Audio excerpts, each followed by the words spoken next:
Dia menghina pelayan restoran itu dengan kata-kata paling tajam. "Pelayan miskin sepertimu tahu apa soal hati?" bentak sang CEO cantik penuh amarah. Dia tidak sadar, air matanya yang jatuh malam itu disaksikan oleh pria yang salah. Pria yang ia hina sebagai orang miskin, ternyata adalah seorang miliarder yang menyamar, yang memegang takdir perusahaan dan juga hatinya. Inilah kisah penyesalan, harga diri, dan cinta yang tak terduga. Selamat datang kembali di Ken Arok Productions. Sebelum kita masuk ke ceritanya, kami minta dukungannya agar saluran ini terus berkembang. Silakan tekan tombol like, subscribe, dan berikan komentar Anda di bawah. Bagi yang sudah menekan tombol subscribe, kami doakan dari hati yang paling dalam, semoga Anda semua diberikan rezeki yang melimpah, kesehatan yang sempurna, keberkahan dalam setiap langkah, dan kebahagiaan yang tiada putus. Mari kita aminkan bersama-sama. Amin. Tulis juga di kolom komentar ya, Anda sedang menyimak cerita ini dari daerah mana saja. Insya Allah, doa kita semua diijabah oleh Tuhan semesta alam. Baik, kita mulai ceritanya. Cahaya putih dari proyektor baru saja padam. Ruang rapat utama Laksmi Property, yang terletak di lantai 50 sebuah gedung pencakar langit di kawasan elit TB Simatupang, seketika terasa hening. Di depan ruangan, Ardina Laksmi, atau yang akrab disapa Nina, baru saja menutup presentasinya dengan sebuah senyuman penuh percaya diri. Di usianya yang baru menginjak akhir 20-an, Nina adalah definisi kesuksesan. Dia adalah otak, tenaga, dan wajah di balik proyek prestisius, Simatupang Vertica, sebuah mahakarya arsitektur yang digadang-gadang akan menjadi ikon baru di selatan Jakarta. Para dewan direksi dan investor yang hadir bertepuk tangan pelan namun mantap. Proyek ini adalah pertaruhan terbesar dalam sejarah Laksmi Property. Mata Nina melirik sesaat ke sudut meja panjang, di mana tunangannya, Arya, duduk dengan tenang. Arya hadir mewakili perusahaan mitra mereka, perusahaan yang memegang kunci pendanaan terbesar. Arya tersenyum tipis padanya, sebuah senyuman yang biasanya selalu berhasil menenangkan Nina, namun entah kenapa, hari ini terasa sedikit janggal. Ketua Dewan berdeham, memecah kesunyian. Presentasi yang luar biasa, Nina. Sangat ambisius. Sekarang, kita hanya butuh konfirmasi akhir dari mitra pendanaan utama kita, Tuan Arya. Semua mata kini tertuju pada Arya. Ini hanyalah sebuah formalitas. Sebuah penutup manis sebelum sampahnya dibuka. Arya berdiri. Pria itu merapikan dasi sutranya dan kancing jas impornya yang berharga puluhan juta. Dia tidak menatap Nina. Dia menatap lurus ke arah ketua dewan. "Terima kasih," ucapnya dengan suara yang datar dan dingin. "Setelah menimbang dengan sangat saksama dan melihat kondisi pasar yang kami anggap tidak menentu, perusahaan kami memutuskan untuk menarik seluruh komitmen pendanaan dari proyek Simatupang Vertica. Efektif segera." Waktu seolah berhenti berdetak. Suara Arya terdengar seperti dentuman palu godam yang menghancurkan kaca. Tepuk tangan meriah 5 menit lalu kini berganti menjadi bisik-bisik penuh kebingungan. Nina membeku di tempatnya berdiri. Jantungnya serasa diremas kuat-kuat. Menarik dana? Sekarang? Setelah semua persiapan matang ini, dia menatap Arya, mencari jejak kebohongan, mencari tanda-tanda bahwa ini adalah lelucon yang sangat tidak lucu. "Arya, apa maksudmu?" tanya Nina, suaranya bergetar hebat, nyaris tak terdengar. Arya akhirnya menoleh padanya. Tapi tatapan itu kosong. Dingin. Seolah menatap orang asing. "Ini murni keputusan bisnis, Nina. Bukan urusan pribadi. Keputusan sudah final." Dia bahkan tidak repot-repot untuk berbicara empat mata dengannya. Dia melakukannya di depan semua orang. Ini bukan sekadar penarikan dana. Ini adalah sabotase terencana. Ini adalah penghinaan publik. Pria yang akan dinikahinya 3 bulan lagi, pria yang ia percayai sepenuh hati, baru saja menikamnya dari depan. Arya tidak hanya menghancurkan proyek impian Nina, dia menghancurkan reputasi Laksmi Property dan meremukan hati Nina sekaligus. Rapat yang seharusnya menjadi perayaan kemenangannya, kini telah berubah menjadi panggung pembantaian karir dan perasaannya. Nina tidak tahu berapa lama dia berdiri mematung di mimbar presentasi itu. 1 detik, 1 menit, atau mungkin 1 jam. Suara-suara di ruang rapat mulai berdengung, bercampur baur menjadi kebisingan yang menusuk telinga. Wajah-wajah yang beberapa saat lalu menatapnya penuh kekaguman, kini berubah menjadi tatapan iba, kasihan, dan beberapa tampak jelas menyiratkan kepuasan. Dia adalah Ardina Laksmi. Dia tidak boleh terlihat hancur. Dengan sisa-sisa kekuatan yang masih ia miliki, Nina mengumpulkan kertas-kertas presentasinya. Tangannya bergetar hebat hingga beberapa lembar jatuh ke lantai. Dia tidak memungutnya. Dia membalikkan badan dan berjalan lurus keluar dari ruang rapat. Punggungnya dia tegakkan setegak mungkin, meskipun dia merasa seluruh tulang belulangnya telah remuk. Bu Nina, Bu Nina. Suara asisten pribadinya mencoba memanggil, berlari kecil di belakangnya. Nina tidak menoleh. Dia terus berjalan, melintasi koridor panjang kantornya yang mewah. Karyawan yang berpapasan dengannya menunduk hormat, tidak menyadari bahwa pemimpin mereka baru saja dihancurkan. Dia masuk ke dalam lift pribadi. Begitu pintu lift tertutup, memisahkannya dari dunia luar, barulah lututnya lemas. Dia bersandar di dinding lift yang dingin, memejamkan mata, mencoba bernapas. Tapi udara terasa sesak. Pengkhianatan Arya terasa seperti racun yang menjalar cepat ke jantungnya. Dia tidak ingat bagaimana dia bisa sampai di lobi, menyerahkan karcis parkir pada petugas valet, dan kini berada di balik kemudi mobil sedannya. Jakarta di luar sana baru saja diguyur hujan. Lampu-lampu jalanan dan gedung-gedung tinggi yang berkilauan, yang biasanya ia pandangi sebagai simbol kekuasaannya, malam ini terlihat buram, luntur oleh air mata yang mulai menggenang di pelupuk matanya. Mobilnya melaju tanpa arah, menembus kepadatan lalu lintas malam hari. Pikirannya kosong. Namun juga penuh sesak oleh wajah Arya yang dingin. Ponsel di dalam tasnya bergetar tanpa henti. Pasti ayahnya. Atau mungkin Arya, yang berpura-pura ingin menjelaskan. Nina meraih tasnya, mengeluarkan ponsel itu, dan langsung mematikannya. Entah berapa lama dia mengemudi, mobilnya kini berhenti di lobi sebuah gedung tinggi di kawasan SCBD. Dia mendongak, melihat sebuah papan nama elegan yang bersinar temaram di lantai tertinggi, Langit Jakarta. Sebuah restoran mewah di puncak gedung. Dia butuh tempat yang tinggi. Tempat di mana dia bisa melihat kota ini dari atas, merasa jauh dari semua kekacauan di bawah. Dia keluar dari mobil, menyerahkan kuncinya pada valet, dan melangkah masuk. Dia meminta meja paling sudut, paling tersembunyi. Sebuah meja di teras terbuka yang menghadap langsung ke lautan lampu kota Jakarta. Bawakan saya minuman, ujarnya singkat pada pelayan yang mencatat pesanan. Dan di sanalah, di sudut tergelap restoran termewah itu, dikelilingi oleh gemerlap kota yang ironis, sang CEO Ardina Laksmi, wanita yang dikenal paling tegar se-Jakarta, akhirnya membiarkan dirinya hancur. Bahunya bergetar hebat. Air mata yang sejak tadi ia tahan, kini tumpah ruah tanpa bisa dikendalikan. Tidak jauh dari sudut tempat Nina duduk, seorang pelayan bernama Faisal sedang mengamati barisan gelas anggur di stasiun kerjanya, memastikan tidak ada satupun noda sidik jari. Bekerja di Langit Jakarta, menuntut kesempurnaan. Para tamunya adalah orang-orang paling berpengaruh di ibu kota, yang membayar mahal untuk privasi dan pelayanan tanpa celah. Faisal memiliki kemampuan observasi yang tajam. Dia bukan sekadar pelayan yang mengantar pesanan, dia adalah seorang pengamat manusia. Selama bekerja di sini, dia telah melihat segalanya. Para politisi yang tertawa lebar sambil menyembunyikan rencana licik, pasangan muda yang merayakan hari jadi dengan tatapan penuh cinta, dan tentu saja, orang-orang kaya yang kesepian. Malam itu, perhatiannya tertuju pada wanita di meja 42, di sudut VIP teras. Wanita itu datang sendirian.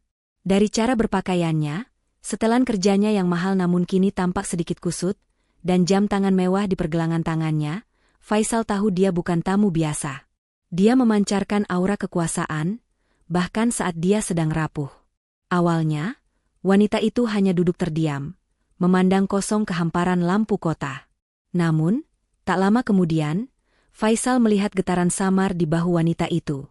Dia melihat wanita itu buru-buru menyeka pipinya saat pelayan lain mengantarkan minumannya. Dia mencoba tegar, mencoba menyembunyikan tangisnya di balik bayang-bayang temaram.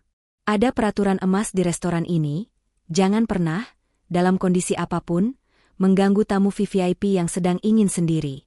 Mengusik privasi mereka adalah pelanggaran terberat. Faisal tahu itu. Dia bisa saja berpura-pura tidak melihat, kembali mengelap gelas, dan membiarkan wanita itu larut dalam kesedihannya. Namun, ada sesuatu dalam pemandangan itu yang menyentuh hatinya. Itu bukan tangisan manja orang kaya yang kecewa karena belanjaannya tertahan. Itu adalah tangisan seseorang yang benar-benar hancur. Seseorang yang baru saja kehilangan pijakannya. Faisal menatap wanita itu sekali lagi. Dia melihat bagaimana wanita itu mencengkeram tepi meja, seolah-olah itu adalah satu-satunya hal yang menahannya agar tidak rubuh. Hatinya tergerak. Melanggar aturan adalah risiko besar. Tapi membiarkan seseorang menangis sendirian dalam keputusasaan seperti itu terasa lebih salah. Faisal berbalik, masuk ke area staf sejenak. Dia tidak mengambil serbet restoran yang kaku. Dia membuka lokernya, mengambil sesuatu dari dalam tasnya. Sehelai sapu tangan katun putih bersih, yang selalu dia bawa, warisan dari almarhum ibunya. Dia kemudian berjalan ke bar, meminta segelas air mineral hangat. Bukan air dingin yang mengejutkan, tapi air hangat yang menenangkan. Dengan nampan kecil di tangannya, membawa air hangat dan sapu tangan yang terlipat rapi, Faisal menarik napas panjang. Dia mulai melangkah dengan mantap, melintasi teras yang ramai namun sunyi itu, menuju meja di sudut tergelap. Menuju wanita yang sedang menangis dalam diam. Langkah Faisal nyaris tak terdengar di atas lantai kayu teras yang mahal. Dia sengaja berjalan pelan, penuh kehati-hatian, agar tidak mengejutkan wanita yang jelas-jelas sedang ingin sendiri itu. Dia berhenti beberapa langkah dari meja, menjaga jarak yang sopan. "Permisi, Bu," ucap Faisal dengan suara yang rendah dan sangat tenang. Suara itu dirancangnya agar tidak terdengar menginterupsi, melainkan hanya menawarkan bantuan lembut. Namun bagi Nina, suara itu terdengar seperti pecahan kaca di tengah kesunyian malam. Dia tersentak hebat. Kepalanya yang sejak tadi tertunduk dalam, menatap nanar gelas minuman di depannya, kini terangkat dengan cepat. Matanya yang merah dan basah oleh air mata langsung menatap tajam ke sumber suara. Seorang pelayan. Dalam sepersekian detik, dunia Nina serasa berputar. Rasa hancur dan kesedihan yang tadi melumpuhkannya seketika lenyap, digantikan oleh gelombang emosi yang jauh lebih kuat dan membakar. Rasa malu. Dia, Ardina Laksmi, seorang CEO yang dikenal tangguh, tertangkap basah menangis terseduh-seduh di tempat umum. Dan yang lebih parah, yang memergokinya adalah seorang pelayan berseragam. Martabatnya serasa diinjak-injak. Dia melihat nampan perak kecil di tangan pria itu. Di atasnya ada segelas air dan sehelai kain putih terlipat. Sebuah simbol belas kasihan. Faisal, melihat keterkejutan dan tatapan tajam wanita itu, segera melanjutkan niatnya sebelum dia benar-benar diusir. Dia melangkah maju sedikit, dengan gerakan yang luwes, meletakkan gelas air hangat serta sapu tangan katun itu di tepi meja, di samping tas tangan Nina yang harganya setara gaji pelayan itu selama setahun. "Anda terlihat kedinginan," ujar Faisal lagi, masih dengan nada yang sama tenangnya, mencoba menjelaskan kehadirannya. "Ini air hangat, dan apa?" sela Nina dengan cepat. Suaranya serak. Getarannya bukan lagi karena tangisan, tapi karena amarah yang mulai mendidih di dalam dadanya. Bagaimana bisa pria ini lancang sekali? Mengasihaninya? Dia tidak butuh dikasihani oleh siapapun. Dan sebuah sapu tangan. Faisal menyelesaikan kalimatnya, menunjuk kain putih itu dengan dagunya. "Saya pikir ibu mungkin membutuhkannya." "Kamu pikir?" desis Nina. Tatapannya kini berubah dari kaget menjadi sedingin es kutub utara. "Kamu pikir kamu tahu apa yang saya butuhkan?" Faisal terdiam sejenak. Dia bisa merasakan benteng pertahanan wanita itu naik dengan cepat. Dia tahu niat baiknya telah disalahartikan. "Saya hanya..." "Cukup," potong Nina. Dia tidak membentak. Dia mengatakannya dengan penekanan yang tajam, yang justru terdengar jauh lebih mengancam daripada teriakan. Sapu tangan putih bersih itu, alih-alih menenangkan, kini terlihat seperti simbol penghinaan terbesar di mata Nina. Simbol bahwa dia adalah wanita lemah dan menyedihkan yang perlu dikasihani seorang pelayan. Emosi Nina meledak. Rasa malu itu, karena terlihat begitu rapuh dan menyedihkan di depan orang asing, di depan seorang pelayan, terasa jauh lebih menyakitkan daripada pengkhianatan Arya. Itu adalah serangan langsung pada satu-satunya hal yang masih ia miliki, harga dirinya. Berani sekali kamu mengganggu saya? Suara Nina yang tadi serak karena tangis, kini bergetar karena murka. Faisal sedikit terkejut dengan luapan emosi yang tiba-tiba itu. Dia tetap berdiri tegak, tangannya terkepal pelan di samping tubuh. Bu, saya mohon maaf. Niat saya tulus. Saya hanya... Tulus? Potong Nina lagi, kali ini dengan tawa kecil yang sinis dan penuh kepahitan. Niat tulus apa? Kamu lihat saya menangis, dan kamu pikir ini kesempatanmu untuk dapat simpati? Atau mungkin kamu berharap dapat tip lebih besar karena sok perhatian? Tuduhan itu begitu rendah dan menusuk, namun Faisal tetap menahan ekspresinya. Dia tahu wanita di depannya ini sedang terluka parah. Dia sedang mencari pelampiasan. Tapi bagi Nina, ketenangan Faisal adalah minyak yang disiramkan ke dalam api. Ketenangannya terasa seperti sikap meremehkan. Seolah-olah pelayan ini sedang memandangnya dari tempat yang lebih tinggi, mengasihaninya. Saya bayar mahal di sini, lanjut Nina, suaranya makin meninggi, membuat beberapa tamu di meja yang agak jauh menoleh sekilas. Sangat mahal. Saya bayar untuk privasi. Saya bayar untuk tidak diganggu oleh orang-orang seperti kamu yang tidak mengerti batasannya. Mata Nina melirik tajam ke sapu tangan putih di atas meja. Benda itu seolah mengejeknya. Dengan gerakan cepat dan penuh amarah, Nina menyambar sapu tangan itu, namun bukan untuk menggunakannya. Dia meremasnya dalam genggaman. Saya tidak butuh ini, desisnya. Saya tidak butuh belas kasihan kamu. Faisal hanya menatap Nina, mencoba mencari celah untuk menenangkan situasi. Bu, mohon tenangkan diri Anda. Saya akan pergi. Oh, tentu saja kamu akan pergi, seru Nina. Dia kini sudah benar-benar kehilangan kendali. Semua rasa sakit, frustrasi, dan penghinaan yang ia rasakan seharian ini kini tercurah seluruhnya pada pria berseragam di depannya. Pria ini telah menjadi simbol dari semua kegagalannya hari ini. Dia mengambil satu langkah maju, memangkas jarak di antara mereka. Matanya menyala-nyala, menatap lurus ke mata Faisal yang tetap tenang. Dia ingin meruntuhkan ketenangan itu. Dia ingin pria ini merasakan sedikit saja dari kemarahan yang sedang membakarnya. Ketenangan Faisal di hadapan amarahnya adalah penghinaan terakhir bagi Nina. Dia tidak tahan lagi.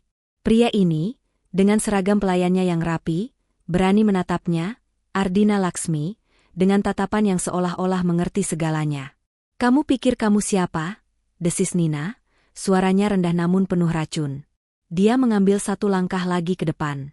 Dengan gerakan yang cepat dan tidak terduga, Nina mengulurkan tangannya dan mencengkeram bahu Faisal. Jari-jarinya menekan kuat kain seragam itu. Ini bukan sekadar sentuhan.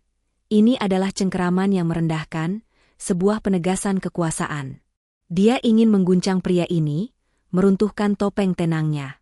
Kamu dengar saya? Tanyanya, matanya yang memerah kini menatap lurus ke mata Faisal dari jarak yang sangat dekat. Faisal sedikit terkejut oleh sentuhan fisik itu, namun dia tidak mundur. Dia hanya balas menatap Nina, diam, menunggu badai itu lewat. Kesunyian Faisal membuat Nina semakin murka. Dia merasa seperti sedang berteriak ke dinding yang hampa. Kamu kerja di sini? Kamu lihat orang-orang datang dan pergi. Kamu lihat kami makan makanan mahal, minum minuman terbaik? Nina mulai meluapkan isi hatinya.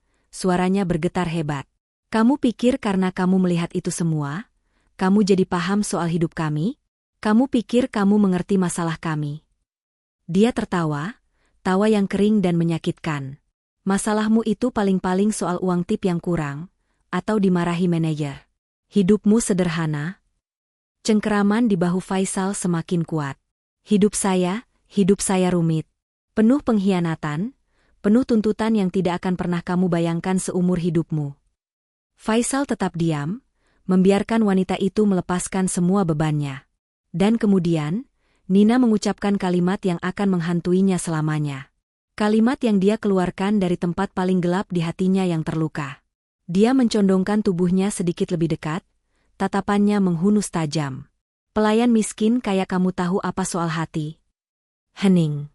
Kalimat itu menggantung di udara malam SCBD yang dingin, lebih tajam dari angin itu sendiri. Kamu Lanjut Nina, suaranya kini pecah. Kamu cuma tahu cara menghitung uang receh. Kamu tidak tahu apa-apa soal perasaan. Kamu tidak tahu apa-apa soal sakitnya dikhianati. Jadi jangan pernah. Dia mendorong bahu Faisal pelan. Jangan pernah sok peduli pada saya. Dia melepaskan cengkeramannya. Dia merasa sedikit lega, seolah baru saja memindahkan racun dari tubuhnya ke tubuh pria itu. Sekarang, perintah Nina dengan suara sedingin es, pergi dari sini. Sebelum saya benar-benar membuatmu dipecat.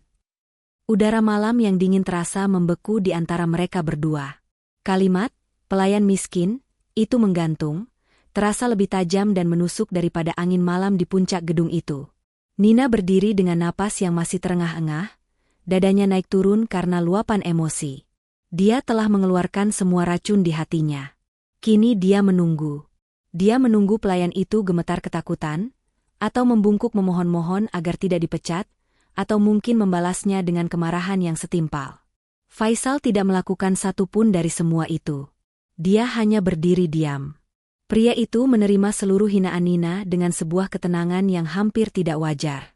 Matanya, yang beberapa saat lalu menatap Nina dengan iba, kini menatapnya dengan cara yang berbeda. Bukan kemarahan. Bukan pula rasa takut. Itu adalah tatapan pemahaman. Sebuah tatapan yang begitu dalam, seolah dia sedang melihat lurus menembus topeng kemarahan Nina, langsung ke inti rasa sakitnya.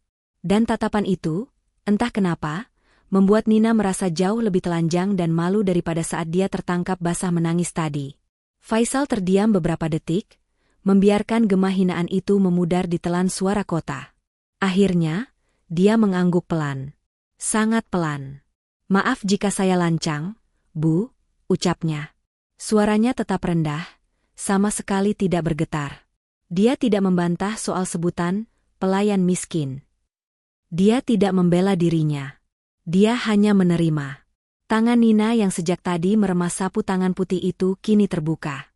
Dia merasa jijik bahkan hanya untuk menyentuh benda itu lebih lama lagi. Bawa ini, bentaknya, suaranya serak. Dia melemparkan kain katun yang sudah kusut itu ke atas meja, mendarat tepat di samping gelas air hangat yang mulai mendingin. Faisal melihat sapu tangan itu di atas meja.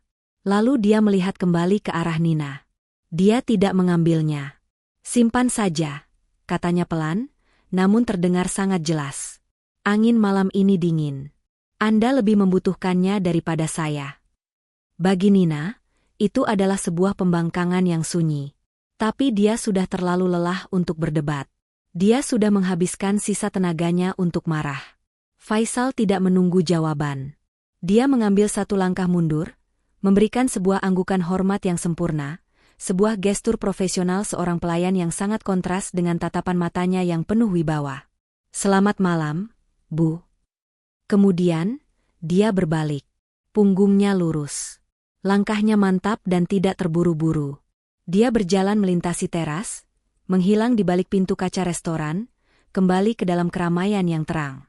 Dia meninggalkan Nina sendirian dalam keheningan. Kini, di atas meja di hadapannya, hanya ada segelas air hangat yang mulai mendingin, dan sehelai sapu tangan putih yang teronggok kusut. Bukti bisu dari ketulusan yang baru saja ia tolak dengan cara paling kejam. Adrenalin amarah Nina mulai surut drastis, digantikan oleh rasa lelah yang luar biasa dan kekosongan yang tiba-tiba terasa jauh lebih hampa dari sebelumnya. Keesokan paginya bukanlah fajar yang membawa harapan. Bagi Nina, itu adalah palu godam kenyataan yang menghantamnya bahkan sebelum dia sempat membuka mata. Dia terbangun di atas sofa ruang tamunya yang mewah, masih dalam balutan setelan kerja kusut dari hari sebelumnya. Kepalanya berdenyut sakit, campuran antara sisa minuman semalam dan stres yang meremukkan tulang. Ponselnya, yang akhirnya ia nyalakan, meledak oleh ratusan notifikasi. Panggilan tak terjawab dari ayahnya, dari anggota dewan, dan puluhan pesan dari asistennya yang panik. Suasana di kantor Laksmi Properti pagi itu mirip seperti zona bencana. Hening yang biasanya melingkupi lantai eksekutif telah berganti dengan dengung kepanikan.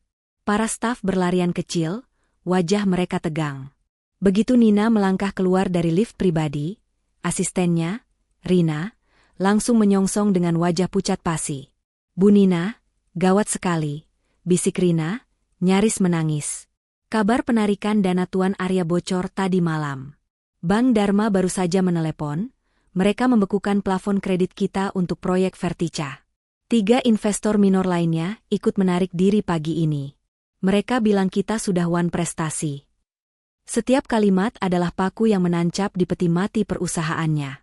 Ini bukan lagi hanya soal satu proyek yang gagal. Ini adalah efek domino. Arya telah merencanakan ini dengan sempurna. Dia tidak hanya menarik dana, dia menghancurkan fondasi kepercayaan yang telah dibangun Laksmi Property selama puluhan tahun. Dalam satu malam, reputasi mereka hancur lebur. Nina berjalan limbung masuk ke dalam ruang kerjanya yang luas. Dia menyandarkan diri di meja kerjanya yang besar, memijat pelipisnya. Dia butuh berpikir. Dia butuh strategi. Tapi otaknya buntu. Yang terbayang hanyalah wajah dingin Arya dan anehnya, sepasang mata tenang milik pelayan di restoran semalam. Dia menggeram pelan, marah pada dirinya sendiri karena memikirkan hal sepele itu di saat genting. Dia meraih tas tangannya yang tergeletak di lantai, hendak mencari buku catatan atau sekadar pulpen. Tangannya merogoh ke dalam tas. Alih-alih menemukan agenda, jari-jarinya menyentuh sehelai kain katun yang lembut namun sudah kusut. Nina menariknya keluar. Itu adalah sapu tangan putih dari Langit Jakarta. Dia terdiam, menatap benda itu. Kapan dia mengambilnya? Dia tidak ingat. Dia pasti, dalam keadaan mabuk dan putus asa sebelum meninggalkan restoran, telah menyambar benda itu dari atas meja. Sebuah tindakan bawah sadar yang menyedihkan. Semua hinaan yang ia lontarkan semalam kembali terngiang di telinganya. Pelayan miskin kayak kamu tahu apa soal hati? Rasa malu yang tajam tiba-tiba menjalari pipinya, lebih panas dari amarahnya. Di tengah kehancuran perusahaannya, semesta seolah sedang menertawakan kesombongannya. Dia membuka lipatan kain yang kusut itu. Dan di sanalah, di sudut kanan bawah, tersembunyi sebuah bordiran kecil yang sangat rapi, ditenun dengan benang biru tua. 2 huruf. FM. Inisial. Benda ini bukan sekadar properti restoran. Ini milik pribadi pelayan itu. Belum sempat Nina mencerna perasaan aneh itu, interkom di mejanya berbunyi nyaring, menyentakannya kembali ke kenyataan. Suara Rina terdengar gemetar. Bu Nina, para dewan komisaris meminta rapat darurat. 1 jam lagi. Mereka mau membahas status kepemimpinan ibu. Mereka ingin melengsarkannya. Nina meremas sapu tangan berinisial FM, itu erat-erat. Dia tidak punya waktu untuk merasa bersalah. Dia harus berperang. Dengan cepat, dia membuka laci mejanya, melemparkan sapu tangan itu ke dalamnya, dan menguncinya. Menjauhkan bukti kelemahannya. Rapat darurat 1 jam kemudian itu lebih mirip sebuah pengadilan daripada sebuah diskusi. Nina duduk sendirian di kursi pimpinan di ujung meja oval yang besar. Di sekelilingnya, para dewan komisaris, pria-pria tua yang sebagian besar adalah kolega ayahnya, menatapnya dengan tatapan tajam, kecewa, dan penuh perhitungan. Mereka tidak menyia-nyiakan waktu. Mereka menyalahkannya atas segalanya. Terlalu percaya pada Arya. Terlalu ambisius dengan proyek Vertica. Gagal mengamankan pendanaan cadangan. Seseorang bahkan secara halus menyebut Nina, terbawa perasaan, dalam urusan bisnis. Sebuah hinaan terselubung yang merujuk pada hubungannya dengan Arya. Nina menerima semua itu dengan rahang yang mengeras. Dia tidak membela diri. Dia tidak menangis. Dia hanya mendengarkan. Hasilnya sudah bisa ditebak. Mereka tidak langsung memecatnya. Itu akan menimbulkan guncangan terlalu besar pada harga saham. Sebaliknya, mereka memberinya ultimatum yang mustahil. Anda punya waktu 48 jam, Nina, ujar pimpinan dewan, suaranya berat dan final. 2 hari. Temukan investor baru pengganti Arya. Temukan dana triliun rupiah itu. Jika dalam 2 hari Anda gagal, Anda harus secara sukarela mengundurkan diri dari posisi CEO. Itu adalah hukuman mati yang ditunda. Mereka tahu itu mustahil. Arya pasti sudah meracuni setiap bank dan investor besar di Jakarta. Nina hanya mengangguk. Saya mengerti. Malam itu, kantor Laksmi Property berubah menjadi ruang perang. Nina dan Rina, asistennya yang setia, bertahan di dalam ruangan, Dikelilingi cangkir-cangkir kopi yang sudah dingin dan tumpukan dokumen keuangan. Mereka menghubungi semua orang. Bank-bank di Singapura. Dana investasi di Hong Kong. Kolega-kolega lama ayahnya. Jawabannya sama di mana-mana. Penolakan halus, janji-janji kosong, atau telepon yang tidak diangkat. Arya telah menutup semua pintu. Pukul 3 pagi. Rina sudah tertidur di sofa dengan wajah penuh keputusasaan. Nina masih duduk di depan komputernya, matanya merah dan perih, menolak untuk menyerah. Dia tidak lagi mencari nama-nama besar. Dia mencari di tempat-tempat yang tak terduga. Artikel-artikel keuangan independen, blog-blog investasi bawah tanah. Dan saat itulah dia menemukannya. Sebuah artikel kecil di buletin finansial digital yang tidak terkenal. Judulnya, Raksasa Tidur Itu Bernama Nusantara Capital. Artikel itu mengulas tentang sebuah grup investasi baru yang bergerak dalam senyap. Modalnya tak terbatas, diduga berasal dari gabungan beberapa keluarga lama yang sangat kaya di Indonesia. Mereka tidak terekspos media, tidak punya gedung pencakar langit atas nama mereka. Mereka adalah investor hantu yang sedang mencari proyek-proyek besar yang dianggap terlalu berisiko oleh bank konvensional. Jantung Nina berdebar. Artikel itu menyebutkan bahwa CEO-nya adalah seorang jenius muda yang sangat tertutup, yang lebih suka menganalisis karakter pendiri perusahaan daripada sekadar angka-angka di kertas. Ini dia. Ini satu-satunya harapan. Rina, bangun. Nina mengguncang bahu asistennya. Rina tergagap bangun.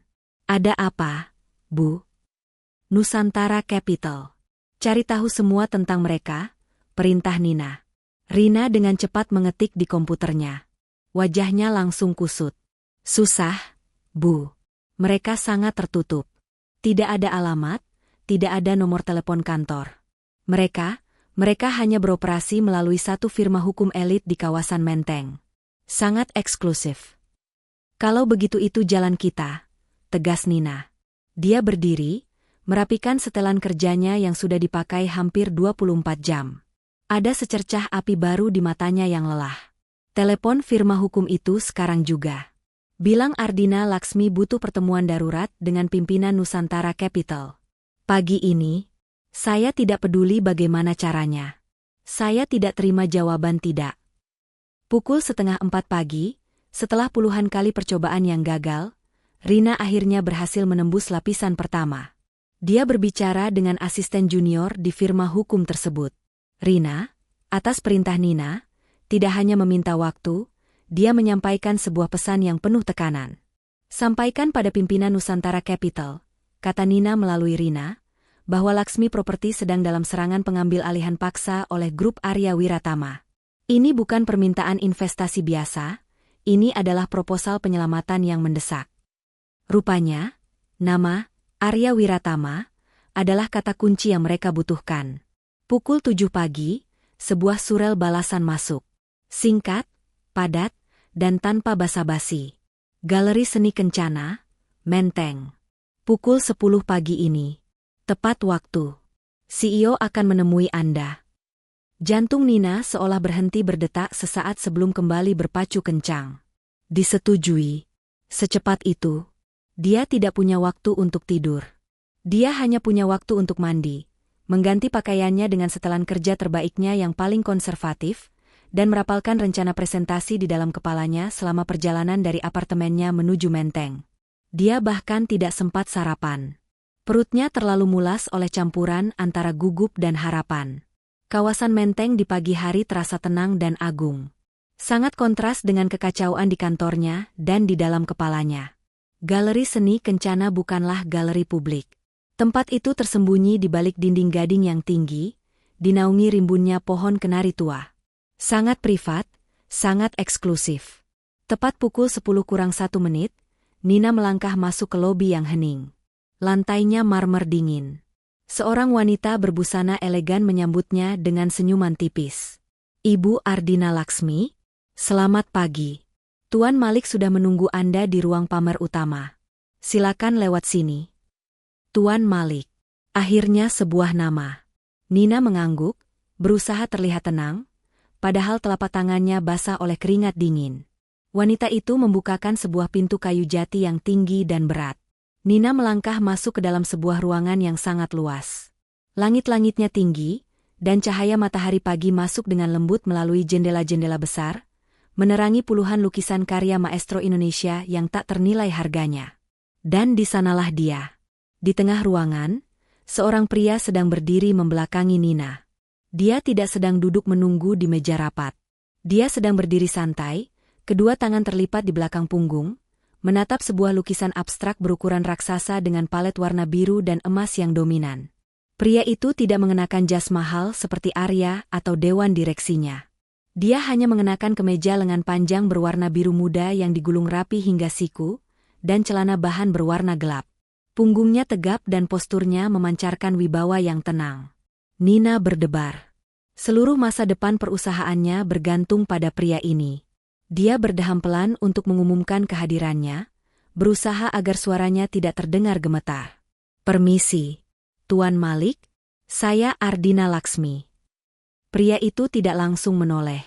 Dia masih menatap lukisan itu selama beberapa detik lagi, seolah sedang menyelesaikan sebuah pemikiran penting. Kemudian, dengan sangat perlahan, dia berbalik badan. Waktu seolah merangkak, melambat hingga nyaris berhenti total. Pria itu berbalik. Bukan dengan gerakan cepat seorang eksekutif yang sibuk, melainkan dengan gerakan yang tenang dan penuh kendali. Saat wajahnya sepenuhnya menghadap Nina, udara di dalam paru-paru Nina serasa tersedot keluar. Jantungnya yang tadi berdebar kencang, kini terasa seperti berhenti berdetak. Seluruh darah di tubuhnya seakan surut ke kaki, membuat kepalanya terasa ringan dan pusing. Dunia Nina berhenti. Itu dia. Pria itu. Pelayan dari Langit Jakarta. Tidak mungkin. Kepalanya berteriak tidak mungkin. Ini pasti hanya orang yang mirip. Kembar identik. Sebuah lelucon kejam dari takdir. Tapi mata itu, Nina tidak akan pernah bisa melupakan sepasang mata itu. Mata yang menatapnya dengan ketenangan yang dalam, bahkan saat dia menghinanya dengan kata-kata paling kejam. Mata yang menatapnya penuh pemahaman, bukan ketakutan. Kini, mata yang sama sedang menatapnya di dalam galeri seni yang mewah ini. Pria di depannya memang bukan lagi seorang pelayan. Tidak ada seragam. Tidak ada name tag yang bertuliskan nama depan saja. Pria ini mengenakan kemeja katun terbaik yang, meski terlihat sederhana, potongannya sempurna di tubuhnya. Jam tangan di pergelangan kirinya tipis dan elegan, sebuah jam yang harganya mungkin bisa membeli seluruh restoran tempatnya bekerja. Auranya berbeda. Dia tidak lagi memancarkan aura pelayanan, dia memancarkan aura kekuasaan murni yang sunyi. Tapi itu adalah wajah yang sama. Garis rahang yang tegas. Dan senyuman tipis yang kini tersungging di bibirnya, senyuman yang sama sekali tidak terlihat terkejut melihat Nina di depannya. Seolah-olah, dia memang sudah menunggunya. Nina membuka mulutnya, tapi tidak ada suara yang keluar. Dia hanya bisa menatap, sementara otaknya yang cerdas berputar liar, mencoba menghubungkan titik-titik yang mustahil. Lalu ingatan itu menghantamnya. Sapu tangan di laci mejanya. Bordiran kecil di sudut. F.M. Faisal Malik. Pria itu melangkah maju satu langkah, mengulurkan tangannya dengan sopan. Sikapnya profesional, seolah-olah ini adalah pertemuan bisnis pertama mereka yang normal. "Selamat pagi, Bu Nina," sapanya. Suaranya tenang, berwibawa, dan persis sama dengan suara pelayan yang ia hardik 2 malam lalu. "Saya Faisal Malik. Senang akhirnya bisa bertemu langsung dengan Anda."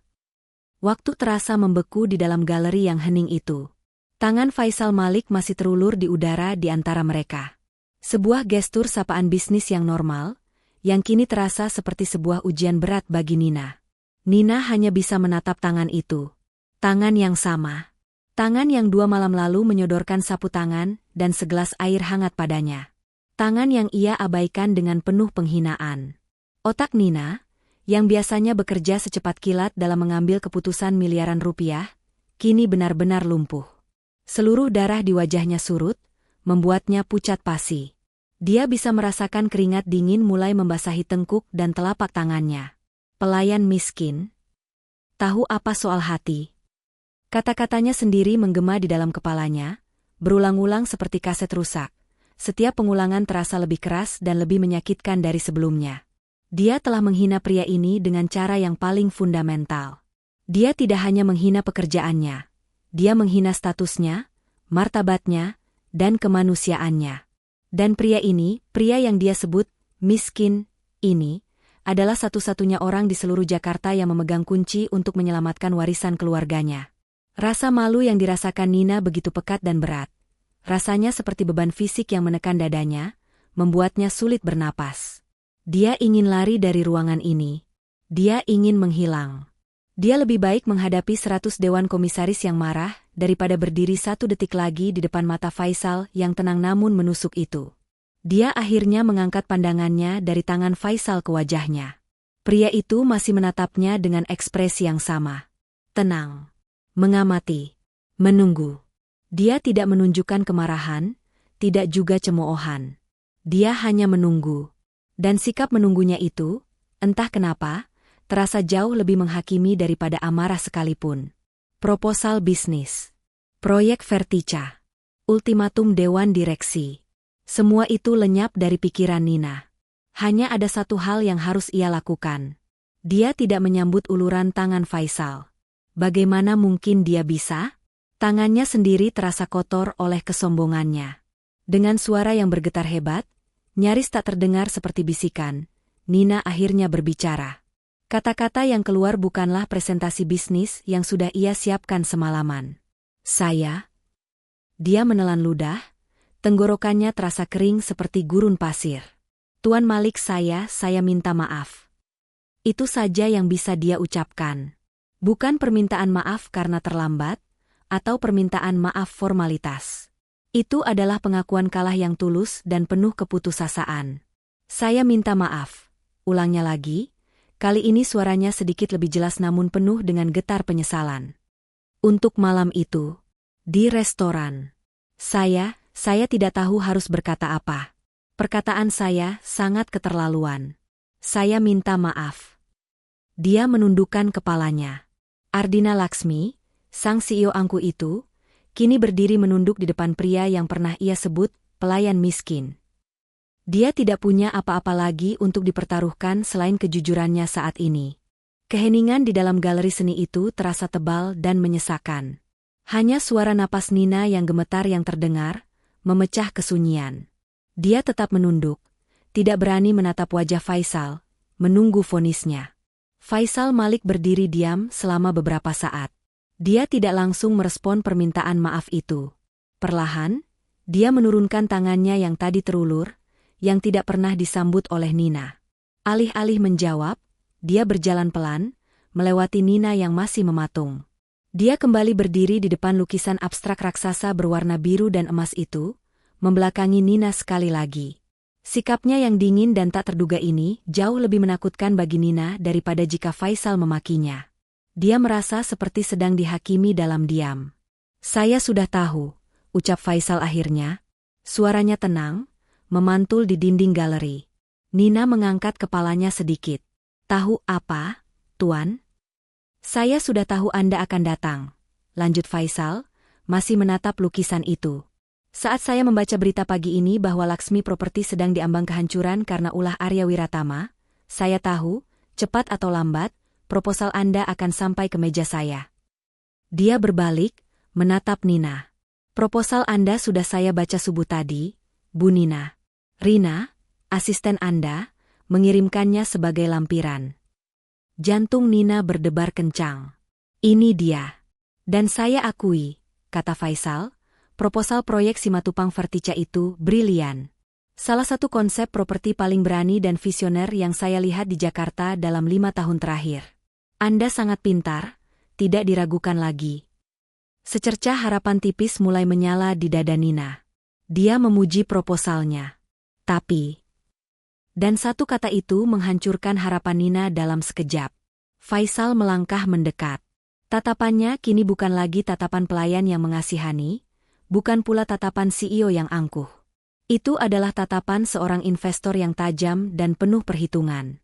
Tapi, 2 malam lalu di Langit Jakarta, saya tidak melihat seorang CEO yang brilian. Saya melihat seorang wanita yang rapuh, yang sombong, dan yang bisa begitu kejam pada orang yang dia anggap berada di bawahnya. Saya melihat seseorang yang karakternya rapuh. Setiap kata adalah tamparan keras bagi Nina. Saya setuju, kata Faisal tiba-tiba. Nina terperangah. Setuju apa? Saya setuju untuk mendanai penuh proyek Anda. Nusantara Capital akan mengambil alih seluruh porsi pendanaan yang ditinggalkan Arya. Nina nyaris tidak percaya dengan apa yang didengarnya. Dia selamat. Perusahaannya selamat. Dia menatap Faisal, bingung antara rasa lega yang luar biasa dan rasa malu yang masih pekat. Tapi kenapa? Karena proposal Anda bagus, jawab Faisal singkat. Dan karena saya tidak suka cara Arya Wiratama berbisnis. Dia bermain kotor. Tapi, Faisal mengangkat satu jarinya, ada satu syarat. Satu syarat yang tidak bisa ditawar. Nina menahan napas. Dia siap memberikan apa saja. Potongan keuntungan lebih besar? Kursi di Dewan Direksi? Saya akan terlibat langsung, kata Faisal. Bukan hanya sebagai investor pasif yang menerima laporan bulanan. Saya akan menempatkan diri saya sebagai pengawas proyek harian. Saya akan punya meja di kantor Anda. Saya akan ikut dalam setiap rapat, meninjau setiap kontraktor, dan mengawasi setiap rupiah yang keluar. Nina terkejut. Itu sangat tidak biasa. Tuan Malik, dengan segala hormat, itu tidak perlu. Saya bisa. Itu perlu, potong Faisal dengan tegas. Saya berinvestasi pada proyek dan pada orangnya. Proposal Anda brilian, saya sudah tahu itu. Sekarang, saya ingin memastikan apakah orang di baliknya, yaitu Anda, Bu Nina punya integritas yang sepadan dengan kepintarannya. Saya ingin lihat langsung, bagaimana Anda memimpin saat berada di bawah tekanan. Anggap saja ini masa uji coba. Bukan untuk proyek Anda, tapi untuk Anda. 3 bulan berikutnya adalah periode paling aneh dan paling menantang dalam hidup Nina. Sesuai dengan perkataannya, Faisal Malik benar-benar menempatkan diri di kantor Laksmi Property. Dia diberi sebuah ruang kantor sementara yang berdekatan dengan ruangan Nina. Setiap pagi, dia datang tepat waktu. Seringkali lebih dulu dari Nina, dengan pakaian santai namun berwibawa, kemeja linen dan celana katun, jauh dari citra pelayan, namun juga jauh dari citra kaku seorang miliarder. Awalnya, suasana di antara mereka begitu kaku hingga terasa menyakitkan. Nina merasa seperti sedang berjalan di atas pecahan kaca. Setiap kali dia harus berbicara pada Faisal, ingatannya langsung kembali ke malam di restoran itu. Dia menjadi sangat profesional, sangat kaku, dan sangat menjaga jarak. Dia mati-matian ingin membuktikan bahwa dia adalah CEO yang kompeten, bukan wanita sombong dan rapuh yang ditemui Faisal malam itu. Namun, medan pertempuran mereka yang sesungguhnya bukanlah di kantor berpendingin udara, melainkan di lokasi proyek Simatupang Vertica yang panas, berdebu, dan bising. Minggu-minggu pertama, mereka sering berbenturan. Faisal mempertanyakan segalanya. Kenapa kita pakai pemasok baja ini? Yang itu menawarkan kualitas sama dengan harga lebih murah. Nina akan membalas dengan data. Karena pemasok itu punya catatan keterlambatan pengiriman 3 minggu. Kita mengejar waktu. Faisal akan mengangguk, terkesan, lalu beralih ke masalah lain. Benih pertama rasa kagum mulai tumbuh di hati Faisal. Dia melihat Nina di elemen aslinya. Wanita ini bukan sekadar duduk di Menara Gading. Dia hafal di luar kepala harga semen, jenis paku, bahkan nama mandor lapangan. Dia galak, ya. Dia tegas, tentu saja. Tapi dia adil. Satu sore yang terik, terjadi sebuah insiden. Seorang subkontraktor pengadaan material yang baru, mencoba mengintimidasi Rina, asisten Nina, yang menemukan kejanggalan dalam faktur pengiriman. Pria bertubuh besar itu membentak Rina di tengah kantor lapangan yang ramai. Kamu itu cuma asisten. Jangan sok tahu hitung-hitungan saya, hardik pria itu. Sebelum Faisal sempat turun tangan, Nina keluar dari ruangannya. Wajahnya dingin seperti es. Ada masalah apa di sini? Tanyanya pelan. Ini, Bu, si kontraktor mencoba melunak. Anak buah ibu ini salah hitung. Dia tidak salah, potong Nina. Saya sudah memeriksa ulang angkanya tadi pagi. Nina berjalan mendekat, meletakkan lembaran data di atas meja. Anda menagih kami untuk semen kualitas premium, tapi yang Anda kirim kualitas standar. Anda pikir kami tidak menguji material di lapangan? Anda pikir saya bodoh? Suara Nina tidak meninggi, tapi setiap katanya tajam dan menusuk. Rina melakukan tugasnya. Dan saya tidak mentolerir mitra kerja yang membentak staf saya dan mencoba mencuri dari perusahaan saya. Kontrak Anda selesai hari ini. Silakan keluar. Pria itu ternganga, lalu pergi dengan wajah memerah. Faisal, yang mengamati semuanya dari pintu ruangannya, tertegun. Dia baru saja melihat sisi lain dari kegalakan Nina. Itu bukan arogansi. Itu adalah perlindungan. Dia adalah seekor singa betina yang melindungi timnya dengan ganas. Sebaliknya, giliran Nina yang terkesima pada Faisal. Saat jam makan siang, Nina biasa memesan salad dari restoran mahal. Dia mengira Faisal akan kembali ke SCBD untuk makan. Namun, dia salah besar. Dari jendela ruangannya, Nina melihat Faisal melepas rompi keselamatannya, menyapa beberapa kuli bangunan yang sedang beristirahat, lalu berjalan santai ke warung tenda di seberang gerbang proyek. Warung nasi rames sederhana. Nina melihat Faisal, sang miliarder misterius, duduk di bangku kayu panjang yang reot, diapit oleh para pekerja. Dia makan nasi, tempe orek, dan sambal, menggunakan tangannya. Dia tertawa lepas mendengar lelucon salah seorang pekerja. Dia tidak terlihat canggung. Dia terlihat nyaman. Dia terlihat seperti di rumah. Dia, yang Nina sebut miskin, ternyata jauh lebih kaya dalam hal memanusiakan manusia daripada Nina sendiri. Malam itu, saat pulang, Nina membuka laci mejanya. Dia menatap sapu tangan berinisial FM, itu. Hinaan, pelayan miskin, yang pernah ia lontarkan, kini terasa seperti bumerang yang menghantam ulu hatinya sendiri. Rasa malu itu kini telah bercampur dengan sesuatu yang baru, sebuah kekaguman yang hangat dan tak terduga. 6 bulan berlalu. Proyek Simatupang Vertica tidak hanya selamat, proyek itu menjadi sebuah kesuksesan fenomenal. Peluncurannya menjadi berita utama di setiap media bisnis. Gedung itu berdiri megah. Sebuah monumen atas kerja keras Nina dan, yang kini semua orang tahu, sokongan dana raksasa dari Nusantara Capital. Malam itu, setelah pesta perayaan besar-besaran dengan para investor dan pembeli, kantor Laksmi Property akhirnya sepi. Nina berdiri di depan jendela ruangannya, menatap mahakarya yang baru saja ia resmikan, merasa lega sekaligus hampa. Pintu ruangannya diketuk pelan. Faisal masuk, membawa 2 cangkir kopi. "Kamu tidak turun ke pesta di lobi?" tanyanya. "Hanya butuh waktu sebentar," jawab Nina, tersenyum kecil. Rasanya masih tidak nyata. "Kamu berhasil, Nina. Ini semua karena kamu," kata Faisal tulus. Dia berdiri di samping Nina, ikut memandang keluar jendela. Keheningan yang nyaman menyelimuti mereka. Keheningan yang hanya bisa terjadi antara 2 orang yang telah melalui banyak hal bersama. "Ada satu perayaan lagi yang harus kita lakukan," kata Faisal tiba-tiba, memecah kesunyian. Nina menoleh. "Perayaan apa lagi? Sampanyenya sudah habis, kurasa." Faisal tersenyum tipis. "Bukan perayaan seperti itu. Besok malam. Saya ingin mengajakmu makan malam. Hanya kita berdua." Jantung Nina berdebar. "Kemana?" "Ke sebuah tempat," jawab Faisal, matanya menatap Nina dengan lembut. "Kita perlu menutup satu lingkaran yang belum selesai." Keesokan malamnya, Nina tiba di langit Jakarta.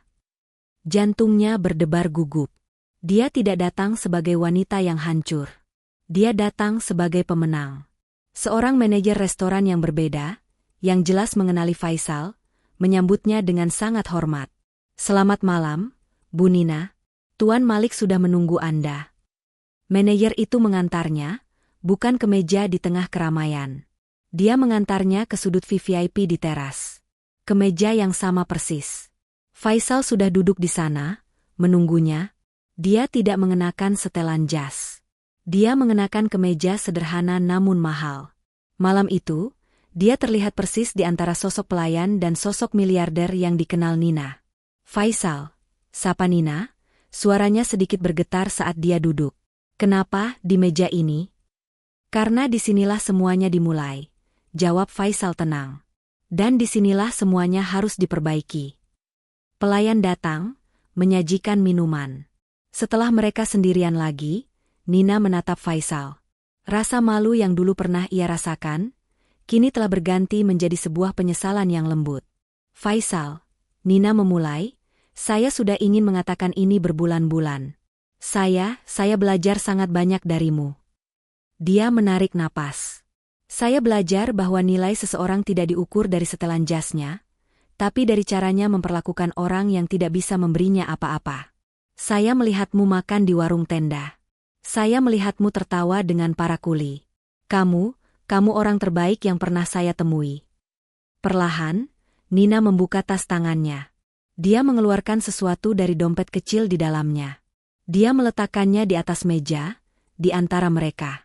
Sehelai sapu tangan katun putih yang bersih dan terlipat rapi. Sapu tangan dengan bordiran FM di sudutnya. Saya masih menyimpannya, bisik Nina. Setiap hari benda ini ada di laci meja saya.